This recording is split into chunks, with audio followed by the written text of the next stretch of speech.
सफलताको बाटो आखिर कस्तो हुन्छ? विचार क्रान्ति, दर्शनमा आधारित साँचो सफलताका सिद्धान्तहरू के हुन् त? आउनुहोस् आज यिनै विषयमा गहिरिएर कुरा गरौँ। ल सुरु गरौँ त्यो मूल विचारबाट जसले यो पूरै यात्रालाई परिभाषित गर्छ। पण्डित श्रीराम शर्मा आचार्यज्यू भन्नुहुन्छ, वास्तविक सफलता कसैलाई मेटाएर होइन, बरु आफ्नै रचनात्मक प्रयासहरूबाट प्राप्त हुन्छ। यसको सोझो अर्थ के हो भने सफलता भनेको केही कुरा बनाउनु हो, भत्काउनु होइन। पहिलो सिद्धान्तले हामीलाई निर्माण र ध्वंस बीचको यही फरकलाई छर्लङ्ग पार्छ। यसले महान बन्नका लागि एउटा सकारात्मक बाटो देखाउँछ। कस्तो सरल तर गहिरो कुरा होइन त? सफलताको यो आधारभूत नियमले के भन्छ भने महान बन्न अरूलाई होछ्याउनु वा उनीहरूको कामलाई बिगार्नु जरुरी नै छैन, बरु आफ्नो काम र प्रयासले एउटा अझ ठूलो रेखा कोर्नुहोस्। र यहाँ हेर्नुहोस्, यसले दुईवटा बाटोलाई एकदमै प्रष्टसँग देखाउँछ। एउटा हो नकारात्मक बाटो, जुन अरूलाई तल झार्नमा केन्द्रित हुन्छ।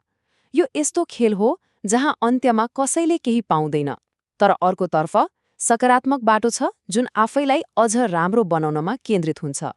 यो वृद्धि र सिर्जनाको बाटो हो। त्यसैले मुख्य कुरा के हो भने सफलताको नियम जहिले पनि धनात्मक हुन्छ, ऋणात्मक होइन। अब व्यक्तिगत प्रयासबाट अलिकति अगाडि बढेर एकताको शक्तिबारे कुरा गरौँ। सहयोगले सफलतालाई कसरी कैयौं गुणा बढाउन सक्छ? आउनुहोस् यसको महत्त्वलाई बुझौँ। कल्पना गर्नुहोस् त, जब दुई शक्तिहरू एक अर्काको विरुद्धमा उभिन्छन्, एक अर्कासँग ठोक्किन्छन्, तब के हासिल हुन्छ होला?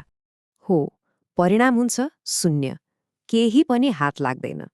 द्वन्द्वले ऊर्जा त खर्च गराउँछ, तर त्यसबाट केही पनि सिर्जना हुँदैन।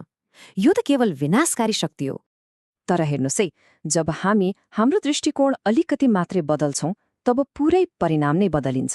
जब तिनै दुई हातहरू मिलेर काम गर्न थाल्छन्, त्यति बेला तिनीहरूको संयुक्त शक्ति 10 गुणाले वा सायद त्योभन्दा पनि बढीले बढ्न सक्छ।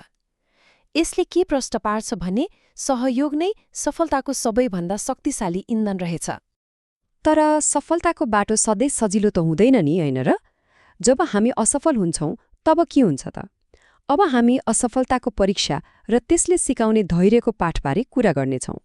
यो स्रोत सामग्रीले हामीलाई असफलतालाई हेर्ने दृष्टिकोण नै बदल्न चुनौती दिन्छ। के असफलता भनेको साँच्चै नै बाटोको अन्त्य हो त? साँचो उपलब्धिको चिनारी भनेकै निरन्तर लागिरहनु हो। यहाँ भनेको छ, सच्चा कर्मवीर त त्यो हो जो 1000 पटक असफल भए पनि आफ्नो हतियार त्याग्दैन। हार नमान्नु नै उसको सबैभन्दा ठूलो शक्ति हो।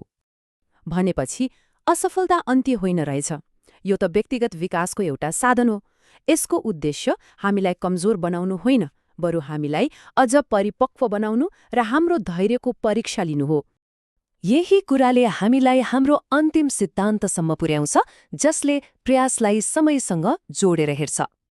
प्रकृति जस्तै महान लक्ष्यहरूले पनि एउटा प्रक्रिया पछ्याउँछन्, जसलाई हतार गर्न सकिँदैन। सोच्नुस् न, हामीले आज आँपको बिउ रोप्यौं भने के भोलि नै फल फल्छ त? फल्दैन नि। त्यसका लागि लामो प्रतीक्षा र हेरचाह चाहिन्छ। यो प्रक्रियाले महानताको सूत्रलाई एकदमै प्रष्ट पार्छ। पहिलो, स्पष्ट लक्ष्य राख्नुहोस्, अर्थात् बिउ रोप्नुहोस्। दोस्रो, निरन्तर प्रयासले त्यसलाई सिँचाइ गर्नुहोस्। र तेस्रो, धैर्यताका साथ पुरस्कारको प्रतीक्षा गर्नुहोस्, किनभने महान फल पाक्न समय लाग्छ। र अन्त्यमा यी सबै सिद्धान्तहरू घुमिफिरी एउटै कुरामा आएर टुङ्गिन्छन्, हाम्रो आफ्नै रचनात्मक शक्ति। त्यसैले अब प्रश्न यो हो कि हाम्रो रचनात्मक प्रयासले आखिर के निर्माण गर्ला त?